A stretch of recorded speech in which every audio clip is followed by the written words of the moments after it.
Hi guys, it's me RJ and I'm back again for another video tutorial.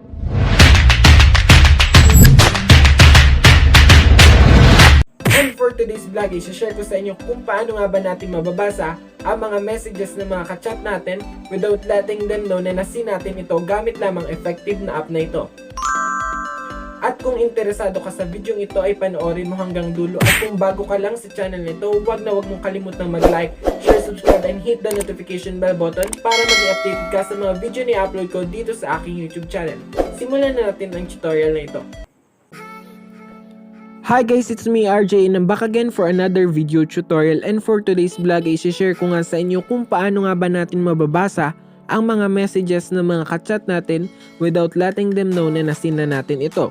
So all we need to do is punta tayo ngayon sa ating Play Store, then i-download natin ang Unseen Messenger, Hide Blue, Double Ticks, and Read. So i-open po natin ito. And then make it sure na yung settings po niya ay naka-turn on po lahat dito. And then after po niyan ay chat ko po yung friend ko. Yan.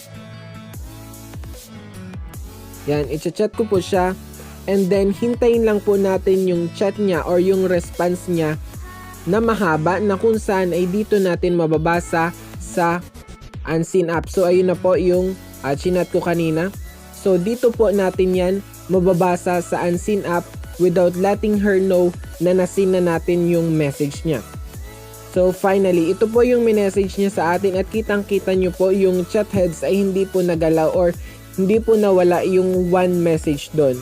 And that's it, at I hope na kayo po ay may natutunan sa aking bagong tutorial, at kung bago ka pa lang sa channel ko ay wag mong kalimutang mag-like, share, subscribe, and hit the notification bell button para maging updated ka sa mga video na i-upload ko dito sa aking YouTube channel.